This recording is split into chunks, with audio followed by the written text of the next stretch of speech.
कर रहे हैं, तो वहीं पीसीसी के बाहर अब पोस्टर भी लगा दिया है और नया अभियान शुरू करने की भी तैयारी है। क्या है पूरा मामला, एक रिपोर्ट। भारत पाकिस्तान के बीच युद्ध विराम पर देश भर से अलग अलग प्रतिक्रियाएं सामने आ रही हैं। सीज फायर के बाद सोशल मीडिया पर सबसे पहली पोस्ट पूर्व मुख्यमंत्री कमलनाथ की सामने आई थी, जिसमें उन्होंने पूर्व पीएम इंदिरा गांधी के साहस को याद किया था। उसके बाद नेता प्रतिपक्ष उमंग सिंघार का बयान आया। उन्होंने भी इंदिरा गांधी की तरह पाकिस्तान के 2 टुकड़े करने की मांग की। अब पीसीसी के सामने एक पोस्टर लगा दिया गया है, जिसमें लिखा है कि इंदिरा होना आसान नहीं।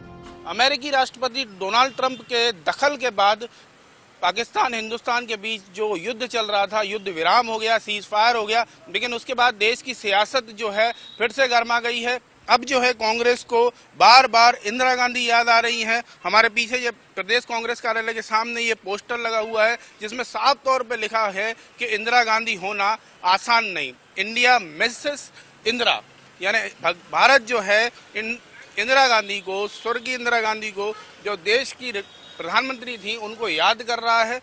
क्योंकि प्रधानमंत्री इंदिरा गांधी जब थी, जब पाकिस्तान के 2 टुकड़े कर दिए गए थे, बांग्लादेश नया देश बना था, और यही कार्रवाई अब चाहता था भारत, अब चाहते थे लोग, उन्हें ऐसा लग रहा था कि ये युद्ध जो है, अब जो है इस युद्ध के बाद परिणाम और कुछ होंगे। लेकिन सीज फायर के बाद जो है तमाम इस तरह की मांगे उठ रही हैं, तमाम इस तरह के कटाक्ष किए जा रहे हैं, तंज कसा जा रहा है, और कांग्रेस जो है अब इंदिरा गांधी को याद करती नजर आ रही है।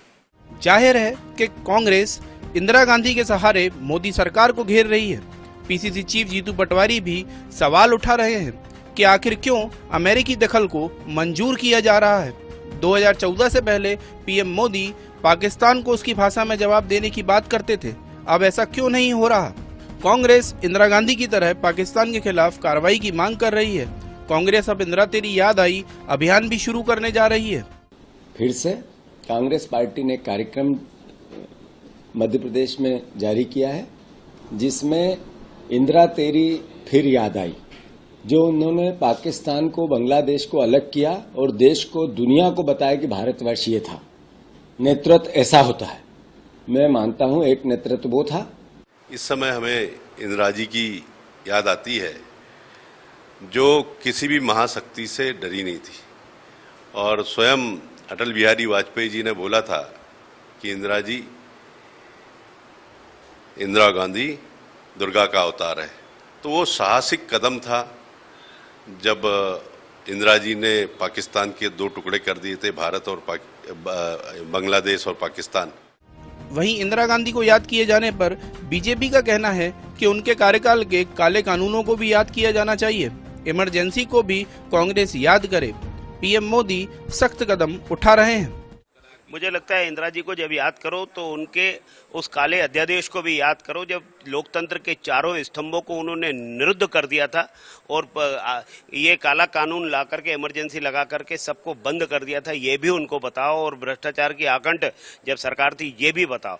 और आज देश जिस मजबूती के साथ, अपनी अर्थव्यवस्था के साथ ही पूरे सैन्य सामान के साथ जिस तेजी के साथ बढ़ा है, पूरी दुनिया को बता दिया है कि भारत के तरफ अगर किसी ने आंख टेढ़ी की तो उसकी आंख निकाल दी जाएगी।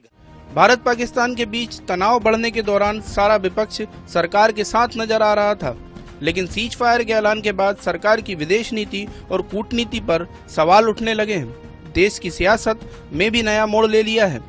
INS 24x7 के लिए भोपाल से अंकुश मौर्य की रिपोर्ट।